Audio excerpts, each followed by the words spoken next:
just want it. Can you see myself? Can you see myself? Can you see myself?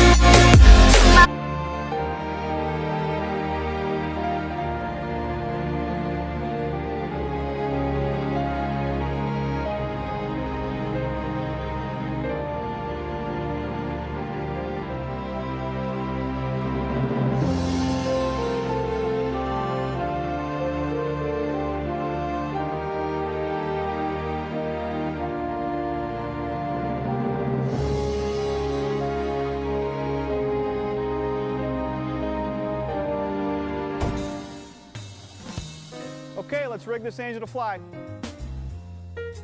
It takes a lot more than feathers and glue to get humans up in the air. Looks good. Let's take her up. The desire to fly is as old as human culture. Ancient Egyptians studied birds to learn how to fly.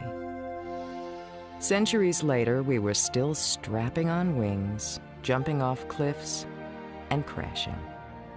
It took a while to figure out that we were too heavy and too weak to propel ourselves with flapping wings.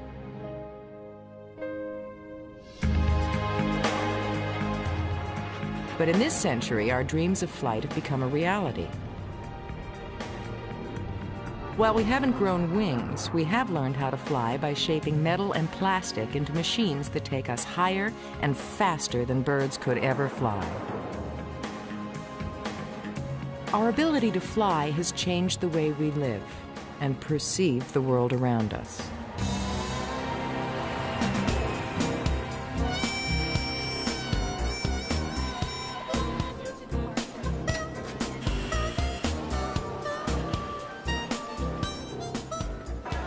In this life we live, we are always in a hurry. I couldn't do business without flying. It actually makes me physically ill to fly, but I'll risk it because you can't drive there. Flying always means vacation. I'm leaving on a safari to Eastern Africa. I'm a big fan of peanuts. Once you get into a plane, it's like getting into a time traveling. It's a tube. So speed is a thing. But even frequent flyers packed into the belly of a 400-ton metal bird don't really understand how it works.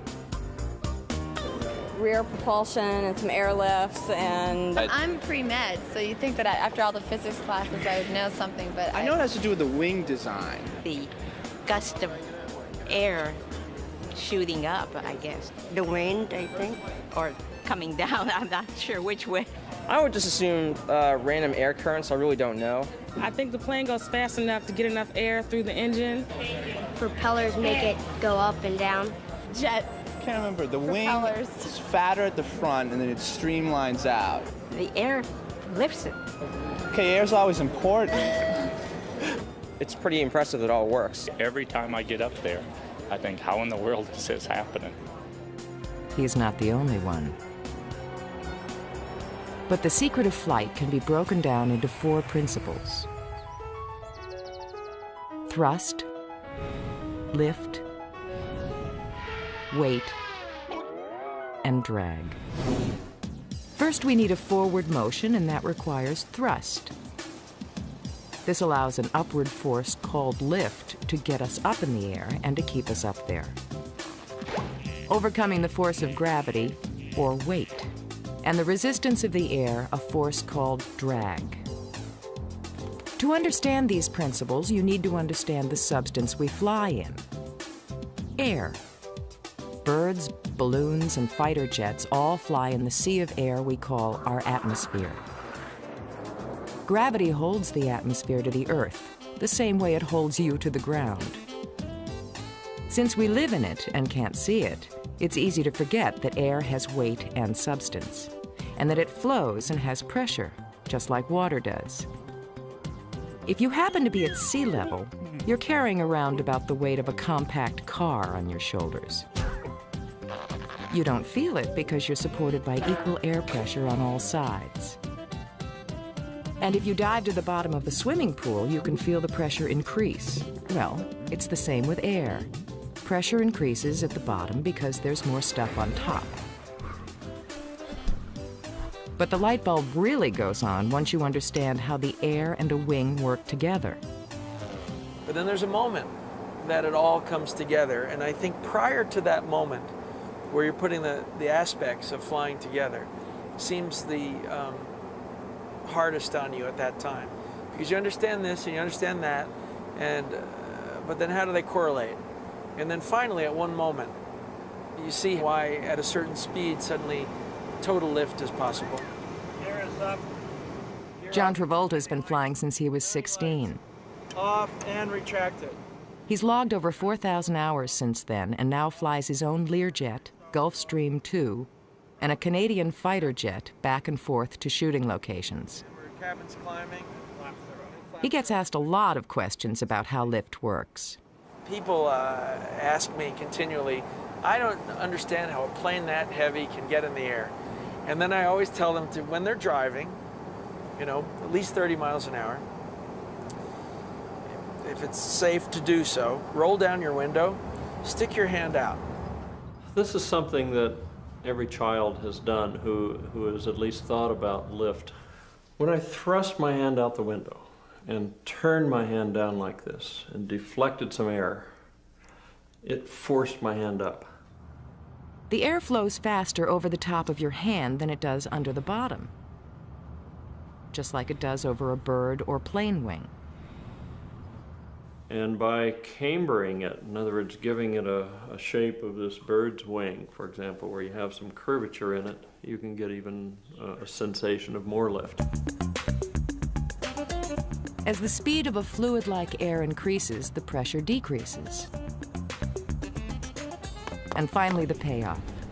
The faster-moving air over the top of the wing exerts lower pressure, so that the higher pressure air underneath the wing pushes up and gives us lift. For the air to flow faster over the top of the wing, it has to hit the wing at a particular angle. This is angle of attack.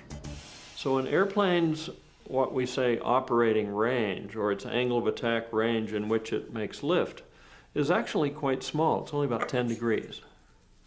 Whereas 90 degrees is straight up, only about 11% of that from horizontal to straight up is actually used.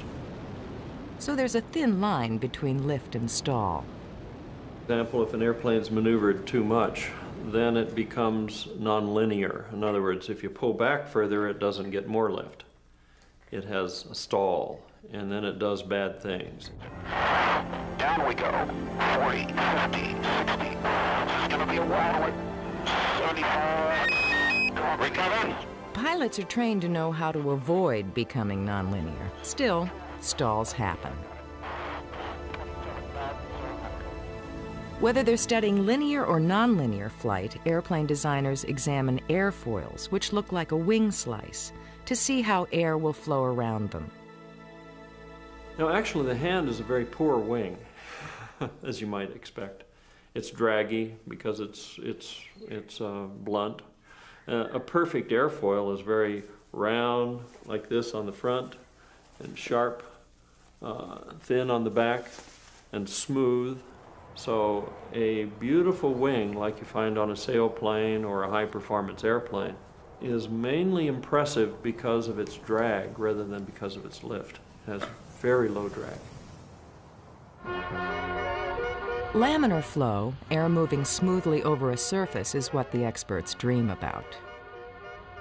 Engineers in the 30s called it streamlining. The term entered the language, and the technique inspired decades of design. Box shapes were banished and curves were in.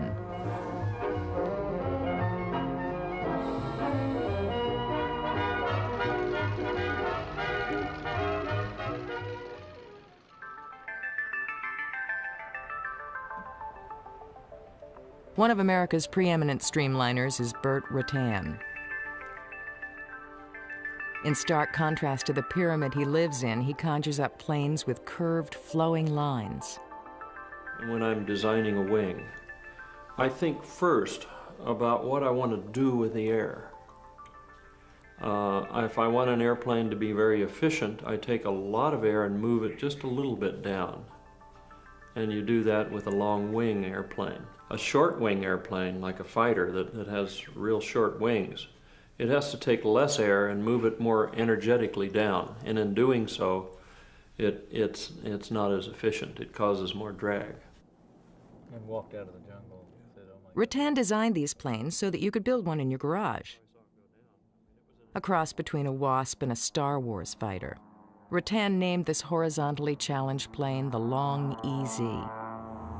Pilots called it a clean ship because it's streamlined. And it doesn't have lots of struts and wires sticking out to cause drag. Another one of Rattan's attempts at turning the world of aviation upside down.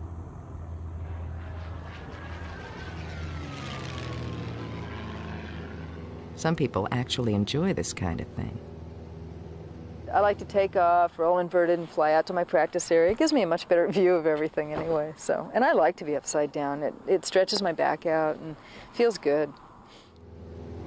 As long as the angle of attack is right, it doesn't matter which surface of the wing is facing up. But aerobatic planes are designed to fly upside down. The shape of the wing is very specific to an aerobatic airplane in that it's considered symmetrical, so that the airflow is the same whether you're upright or inverted. So you can fly the plane inverted almost in the same attitude with the same nose position as you can when you're upright. So we've learned how to fly inverted, fly faster, and fly higher, surpassing the birds in the sky. But some still look to nature's flying creatures for inspiration. I think all pilots are inspired by nature and inspired by birds. And a lot of times when I'm up flying, I'll see a bird sort of circling around a hawk, maybe watching me, or an eagle sometimes.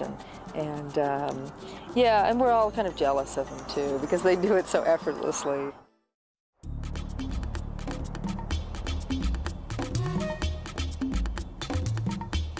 If you had a cloud's eye view, this is what you would see. Birds capable of reaching speeds over 100 miles an hour. Others navigating halfway around the globe. Soaring effortlessly on the wind for hours. And performing aerobatic maneuvers that would make a fighter pilot's head spin. They have enormous flexibility.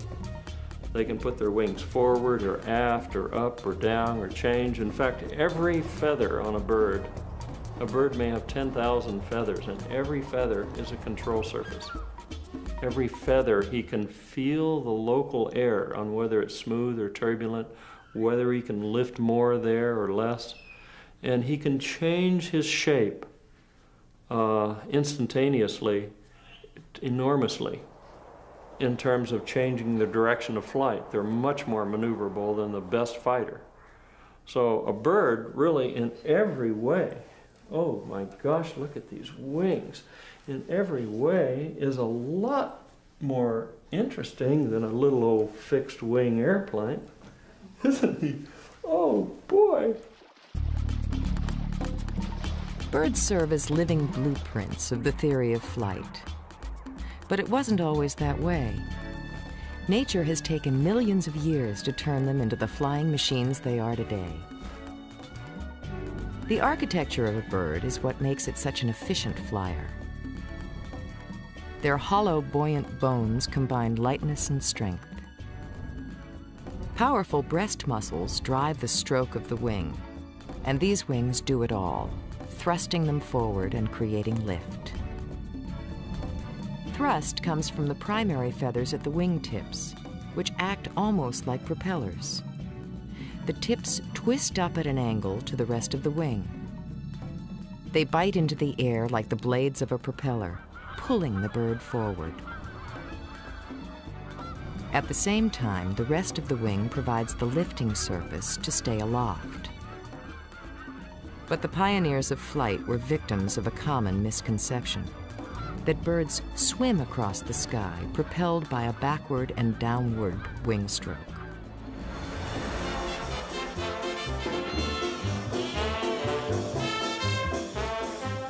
We attempted this flapping winged flight, but our wing envy resulted in broken bones and bruised egos. The human body is not designed to fly. But if we were to go back to the drawing board and make some changes, it would take more than just a set of wings. Muscle-powered flight would require big shoulders, really big shoulders, to anchor the muscles necessary to thrust us forward and up. And underneath those muscles, hollowed bones for lightness and a more streamlined shape. It might not be pretty, but it would get us airborne like the birds. Birds were the motivation for humans flying. They were the symbols, the thing you saw, and certainly have given humans a great craving for flight. The secrets of lift and drag are older than the first bird. The laws of nature and properties of our atmosphere are the same for a falcon as they are for an F-14. But the lift and thrust combined in nature's design had to be separated in order for humans to fly.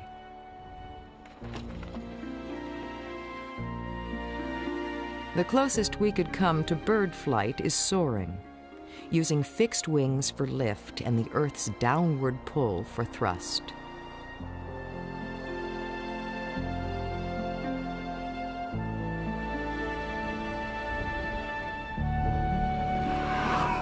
Without gravity, you couldn't glide.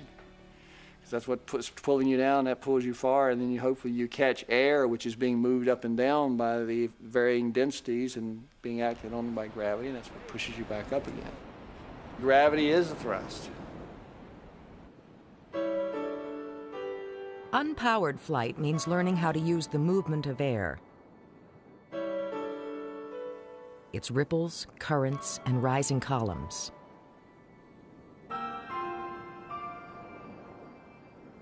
You watch birds in flight, that if they're spiraling up, there's a thermal there, you go over and join the bird. Sometimes the bird will see you spiraling up and it'll come and join you.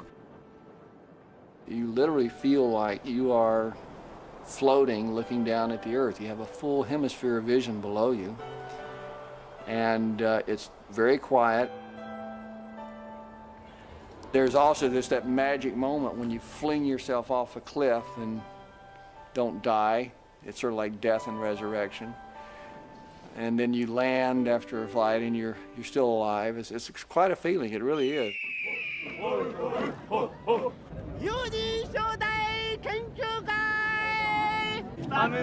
Every year, the Birdman Rally brings that magic moment to Japan where teams make their own innovative gliders and compete for the longest glide.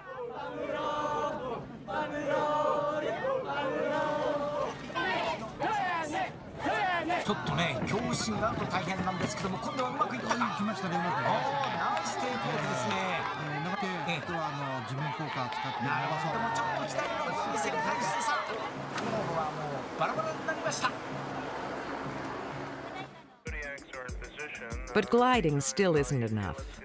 We continue to be obsessed with muscle-powered flight. About 20 years ago, Paul McCrady designed a human-powered plane, the Gossamer Albatross. Powered only by the pilot's pedaling, the Albatross flew 22 miles across the English Channel. Well, everybody somehow wishes they could do human-powered flight. It's an instinct that maybe all humans share one way or another. The energy needed to drive the propeller and move the Albatross forward was almost more than the pilot could manage. And despite his physical conditioning, he barely made it. The problem is, humans just aren't strong enough. But when you look at all the numbers, it turns out that to have a plane that is safe enough, stable, structurally sound enough to hold a person, keep a person aloft, be able to climb a bit, it takes about a minimum of 3 horsepower, and that's a factor of 10 more than a person can put out.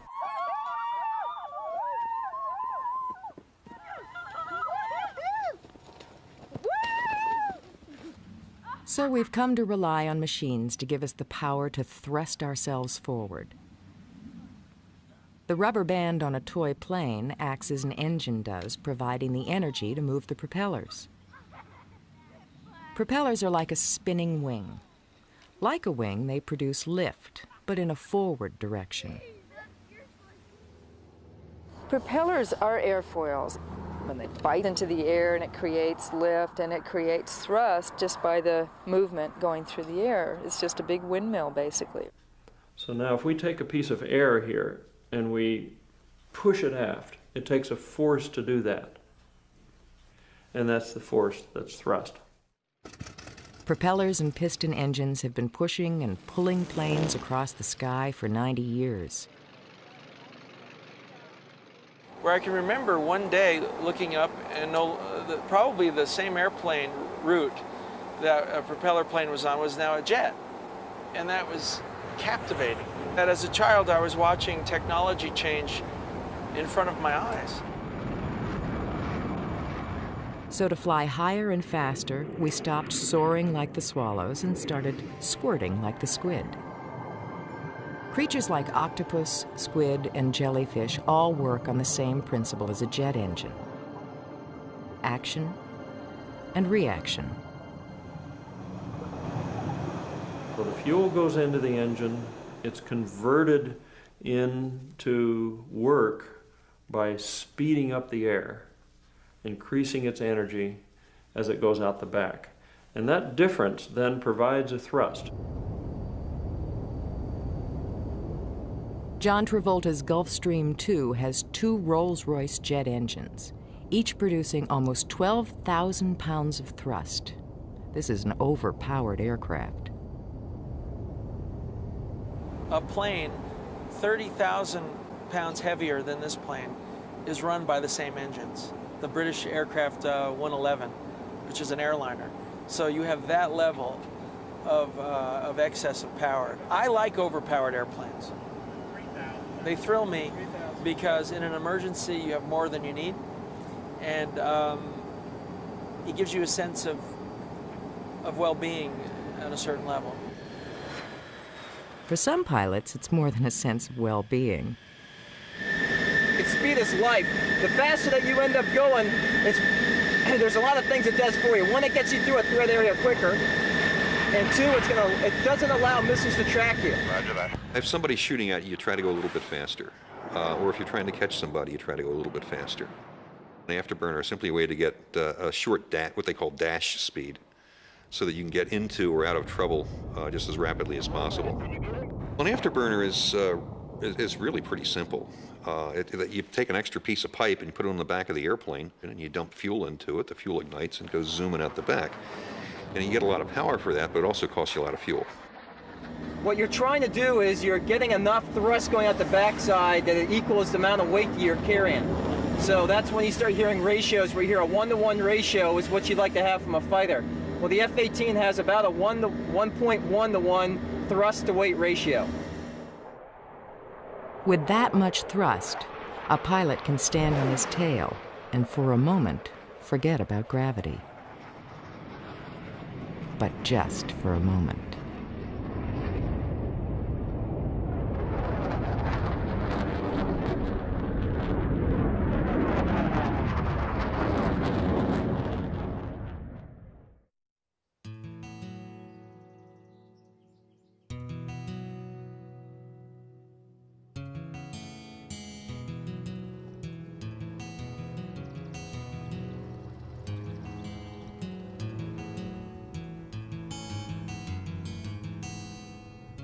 Well, I had mentioned to my parents that that I wanted to fly when I was about 10 or 11 years old, and they said, well, Patty, you know, women don't become airline pilots, so you can kind of forget that. I was brought up around it, and I remember going out and seeing my dad when I was 4 or 5 years old at the airport, and he'd pull me up into his big airplane and sit me down, and we'd go taxiing around. I always knew that I wanted to fly.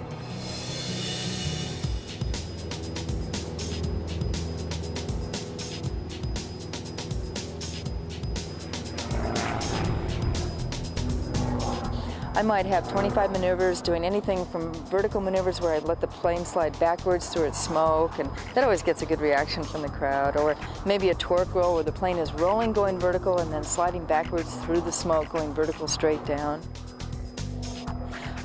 We like to do tumbling maneuvers where the plane's tumbling end over end, and people think the plane's just totally, and it is out of control, so they're right. National aerobatic champion Patty Wagstaff is anything but out of control. It takes precision and skill to turn cartwheels in the sky. The ability to keep these maneuvers under control is essential to flight. Control surfaces are the movable parts of the wings and tail that allow the pilot to deflect the passing airflow and pivot the plane in the desired direction. There are 3 axes in an airplane, and the 3 are yaw, which is when the plane goes side to side, and that's controlled by the rudder. Pitch is when the plane goes up and down, and that's controlled by the elevator. And roll is around the longitudinal axis, and that's controlled by the ailerons. When you roll the airplane, you're rolling the airplane around the longitudinal axis. So if you take a string and you put it right down the middle of the airplane, and then you move the ailerons, and you move the wing, you're going to roll the plane around that string. And that's what a roll is. Patty Wagstaff may be on a roll, but most pilots try to avoid that sort of thing. They want stability. Most general aviation planes that people are flying around, the pilots have a lot of stability built into those planes. And they're flying around and they put the plane into a dive and they take their hands off, and the plane will oscillate until it returns back to straight and level. Well, my plane and most aerobatic planes are not designed for that. So if I take my hands off the controls, the plane will probably go off into a roll, go into a dive, and stay there. It's not going to want to come out. And that's really good for aerobatics. The connections between the pilot and the control surfaces in most small planes, even aerobatic ones, is mechanical. Cables, pulleys, and levers do the job. In a small aerobatic plane like mine, it's very, very simple. It's just push-pull tubes and torque tubes. So when I move the stick to the right, all I'm doing is pulling the tube over and it's deflecting the ailerons. And the same with the elevator. I'm just pushing and pulling tubes that get connected to the control surfaces. But fighter jets are a different story. The shape of the planes and the giant engines that make them fast also make them temperamental and inherently unstable. Human beings and mechanical connections are just not quick enough to keep these jets under control. So fighter pilots are teamed up with computers in a system called fly-by-wire. Control is operated, especially like in a jet like this, with a fly-by-wire system, which means computers are trying to help you out, trying to fly the jet as best you can. It's going to get the control surfaces moving to their utmost. Everything is still the same when you're feeling the stick. There's going to be artificial feels that are put in there that allow you to feel the actual control surfaces move. Now, you're moving the stick isn't actually moving the control surfaces. It's just a series of bungees set up to give you that artificial feel. It's very much like the brake system in your car or the steering system. It may feel like a mechanical connection, but an onboard computer is sending digital instructions to hydraulic activators, which in turn move the various control surfaces. Or you can fly the computer without the plane. Flight simulators have been bestsellers since the coming of the home computer. This one is modeled after the control system of an F-18 jet, but it only hints at the complexity a fighter pilot faces.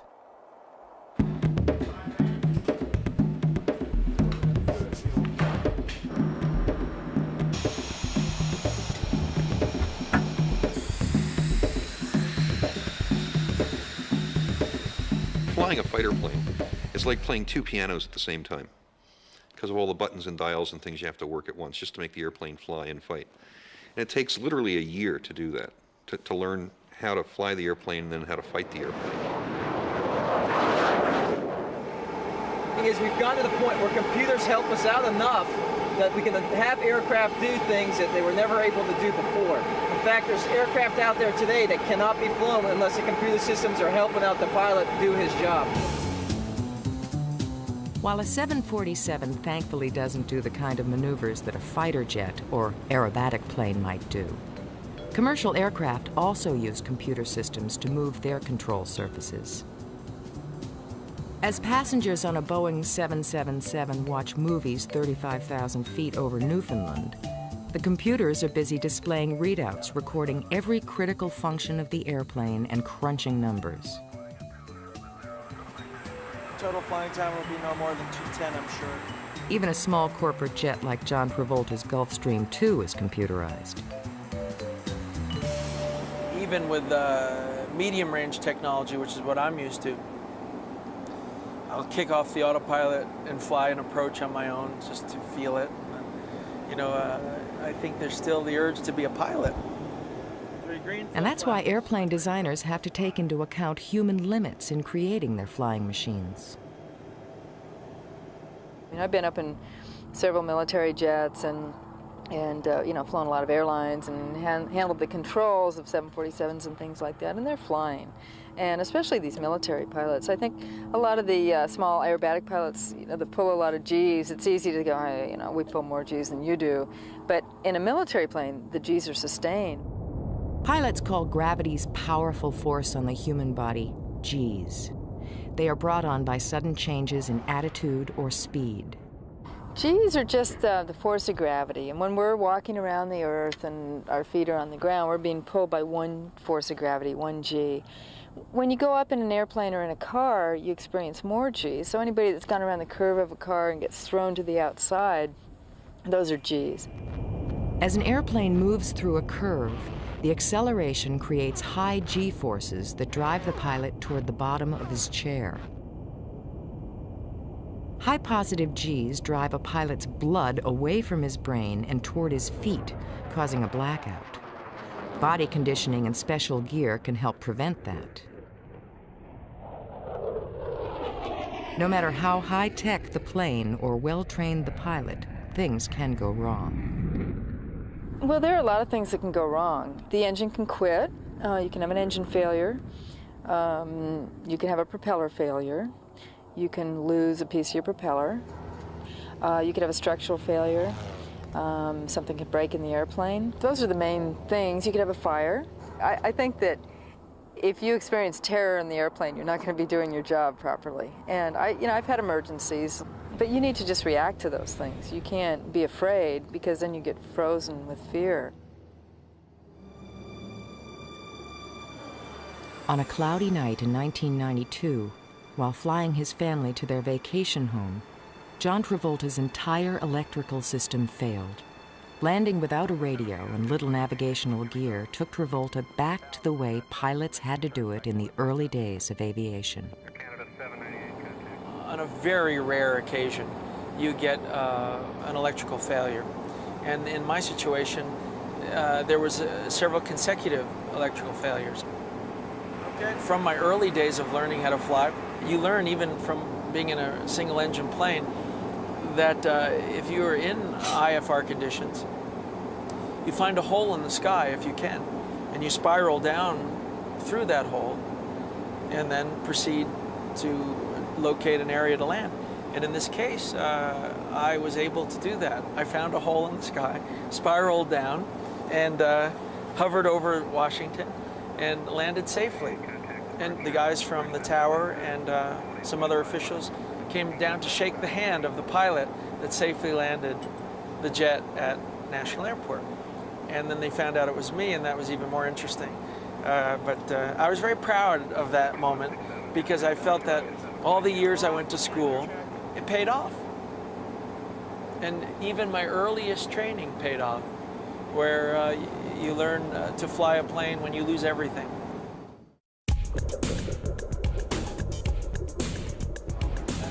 Ever since the first powered flight, designers have tinkered with airfoils, engines, fuels, and materials to coax more speed from their crafts.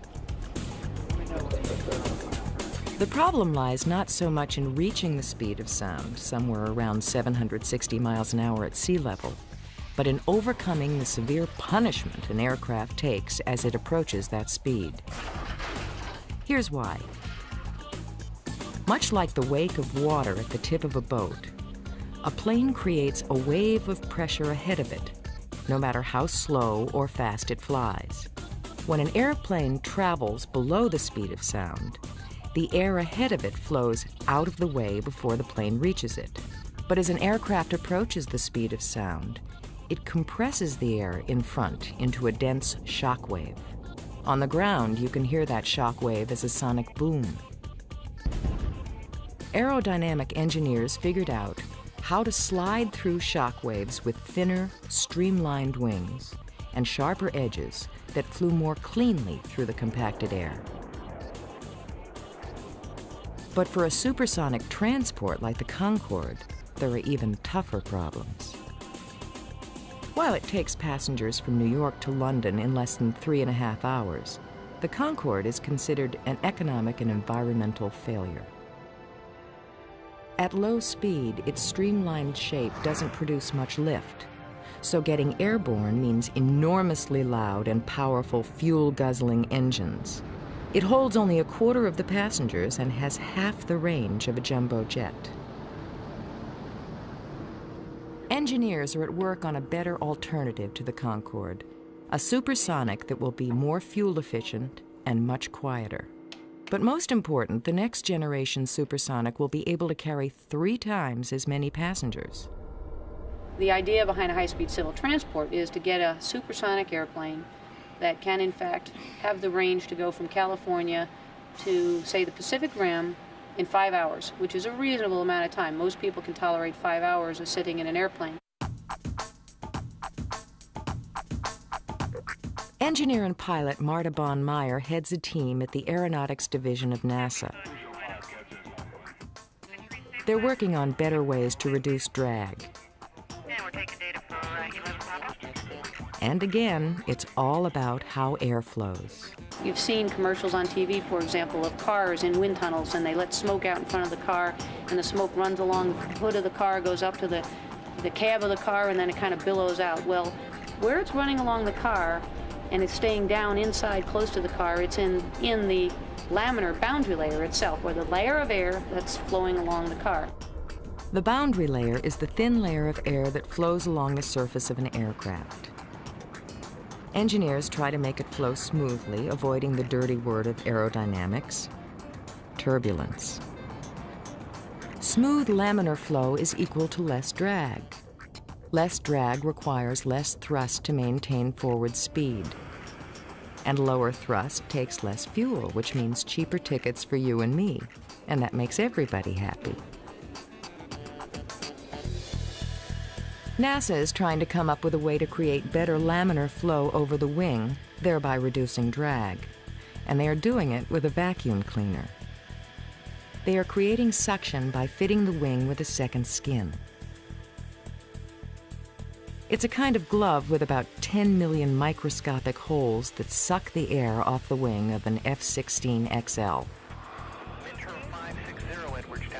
Suction is being used in this particular experiment to control the boundary layer. What we're attempting to do is take what is potentially turbulent air, and we're trying to suck that back down, suck that bubbly part of it back down inside so that it has a chance to establish itself back on the surface and flow smoothly. And we're taking data for item 11. The NASA team thinks they're on the right track. This could translate into savings when the high-speed civil transport takes off. The potential is that we could actually start designing supersonic airplanes with delta wing planforms, and these airplanes would be 7 to 9% less draggy. The return on that investment is clearly either a longer range airplane, because now you don't have as much drag, you can go further with this airplane, or you can carry more passengers. Or fly even faster into battle. Air power gives a third dimension to warfare. Land and sea combat are fought on the surface of the ground. Air combat lets you do this. You can see farther, you can go farther, you can attack your enemy in depth, you can see what the enemy is doing. You can bring the war to your enemy's capital on the very first day. Author Tom Clancy researches the latest trends in military aircraft for his novels and his nonfiction books. Let's assume for the moment that you have to go into a battlefield. And you have a choice between being invisible and being fast. What would you rather be? The military calls it low observables and high survivability. In English, that means if they can't see you, they can't kill you. Okay, when you talk about stealth technology, what you're trying to do is get an aircraft into an area unseen. The way that you see an aircraft is usually either with a radar or by having some sort of a system that detects electrical signals that that aircraft is putting out. They call it the Black Jet. The F-117 is the invisible man of the aviation world. The F-117 penetrated Iraqi air defenses undetected while making precision attacks. As you see, the airplane is made almost entirely out of flat surfaces. Now, radar is an electromagnetic wave of energy, and when it hits a surface, it bounces off. When it hits a flat surface, it pretty much all bounces off in one direction. Now, in the case of the 117, a wave of energy comes in from the transmitter over here, hits the aircraft, and then bounces in another direction, so nothing returns back to the transmitter. And this guy might as well not even be there. So you have to design the aircraft in such a way that A, it can fly, which is not an easy thing to do with an object made out of flat surfaces, and B, the radar signals that hit it, no matter what direction they come from, are going to go in the wrong direction no matter what.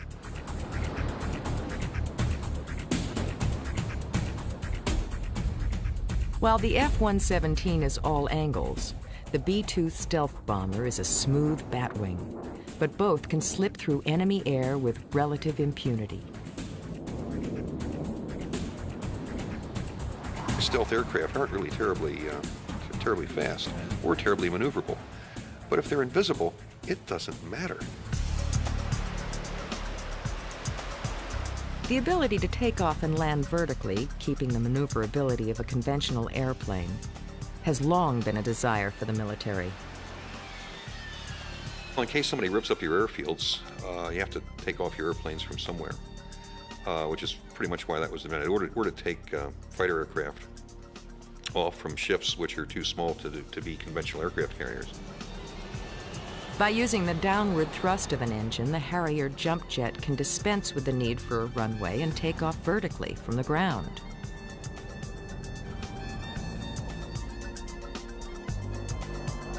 Once it's up in the air, the engine exhausts are swiveled backward, and the wings provide lift in the normal way. Unfortunately, VSTOL technology has the disadvantage of being very fuel inefficient. It burns up a lot of gas. It is nevertheless a very useful capability. You can deploy the airplanes right up with the troops instead of having to back them off to a runway that's 10,000 feet long. We would like to show you a picture of the Pentagon's hypersonic spy plane called the Aurora, but they say it doesn't exist.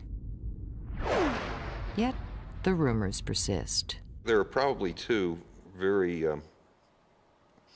unusual airplanes flying out of Groom Lake, which is a base the Air Force just admitted to exist, although it's been there for an awfully long time. And they're both very, very fast. And one of them's fighter size, and one of them's supposedly quite a bit larger. And beyond that, it's anybody's guess. But there is something, the Air Force, presumably the Air Force, has a couple of very exotic airplanes that they just don't want to talk about. Or, as one engineer put it, if I told you, I'd have to kill you.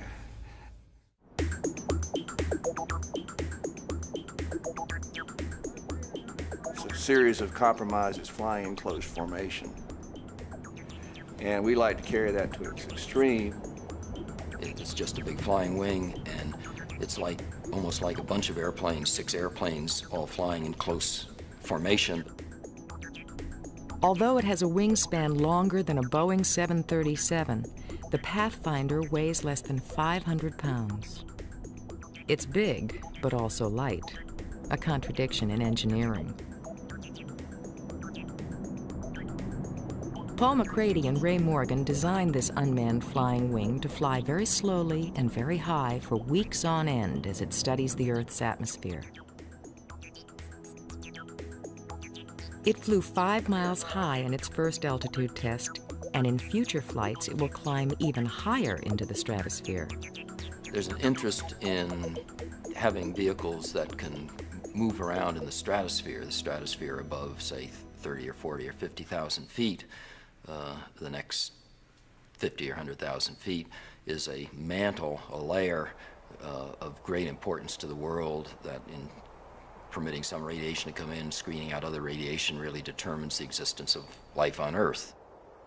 So you want to be monitoring and doing research that lets you understand what's going on there. This is the layer that protects us. Cruising in the middle stratosphere requires about 6 times the power and speed needed at sea level. As we go higher, the density of the air goes down, and the airplane has to fly faster in order to develop the same amount of lift. As we go higher and higher, it takes more and more power to fly. In an internal combustion powered airplane, this is a big penalty, and this limits the altitude they can fly to. The higher it goes, the less power it has. But the Pathfinder is different. It's powered by the sun. The more of the surface that I have that I can cover with solar cells, the more power I get, the less surface I have exposed to the air, the less drag I get, and the less structure I have, the less weight I have. It drives you towards something that looks like just a wing. And when the sun goes down, the Pathfinder will keep going and going and going, running on solar energy stored in its batteries.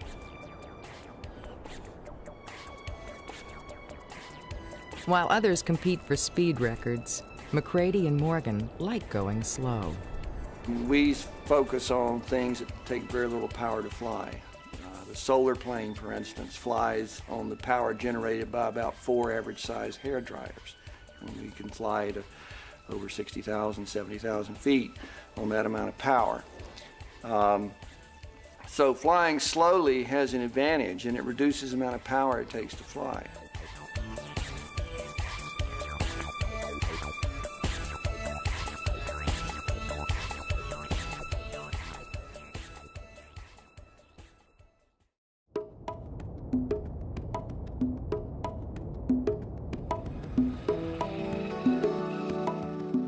We have made flying machines that hover like hummingbirds, punch holes in the sky, dance ballet, perform disappearing acts, and surf the waves of the atmosphere.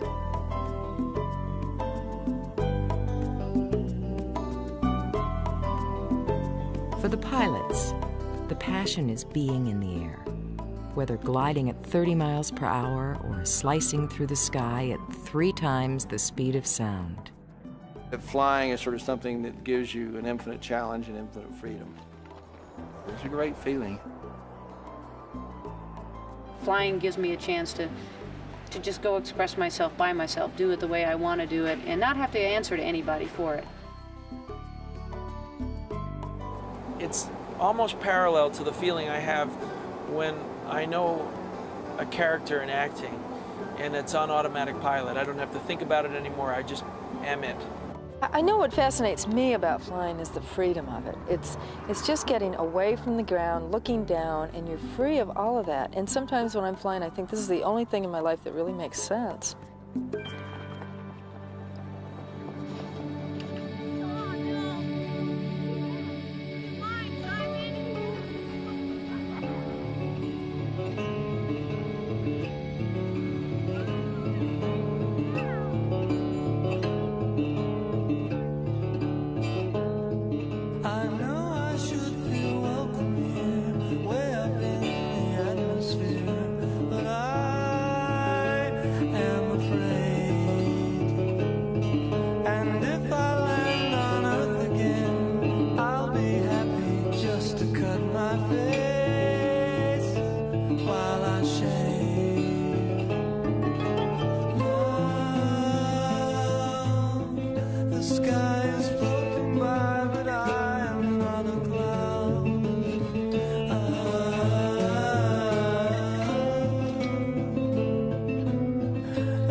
Force called drag.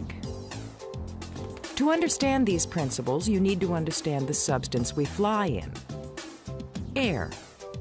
Birds, balloons, and fighter jets all fly in the sea of air we call our atmosphere. Gravity holds the atmosphere to the Earth, the same way it holds you to the ground. Since we live in it and can't see it, it's easy to forget that air has weight and substance, and that it flows and has pressure, just like water does. If you happen to be at sea level, you're carrying around about the weight of a compact car on your shoulders. You don't feel it because you're supported by equal air pressure on all sides. And if you dive to the bottom of the swimming pool, you can feel the pressure increase. Well, it's the same with air. Pressure increases at the bottom because there's more stuff on top. Ancient Egyptians studied birds to learn how to fly. Centuries later, we were still strapping on wings, jumping off cliffs, and crashing. It took a while to figure out that we were too heavy and too weak to propel ourselves with flapping wings.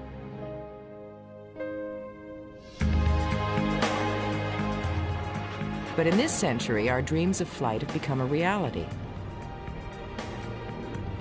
While we haven't grown wings, we have learned how to fly by shaping metal and plastic into machines that take us higher and faster than birds could ever fly.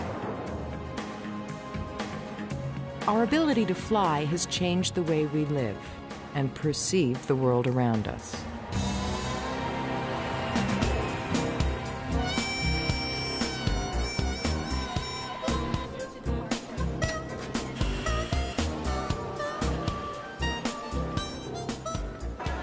In this life we live, we are always in a hurry. I couldn't do business without flying. It actually makes me physically ill to fly, but I'll risk it because you can't drive there. Flying always means vacation. I'm leaving on a safari to Eastern Africa. I'm a big fan of peanuts. Once you get into a plane, it's like getting into a time traveling. It's a tube. So speed is a thing. But even frequent flyers packed into the belly of a 400-ton metal bird don't really understand how it works. Rear propulsion and some airlifts and... I'm pre-med, so you'd think that after all the physics classes I would know something, but I know it has to do with the wing design. The gust of air shooting up, I guess. The wind, I think. Or coming down, I'm not sure which way. I would just assume... I just wanted... Can you see myself? Can you see myself? Can you see myself?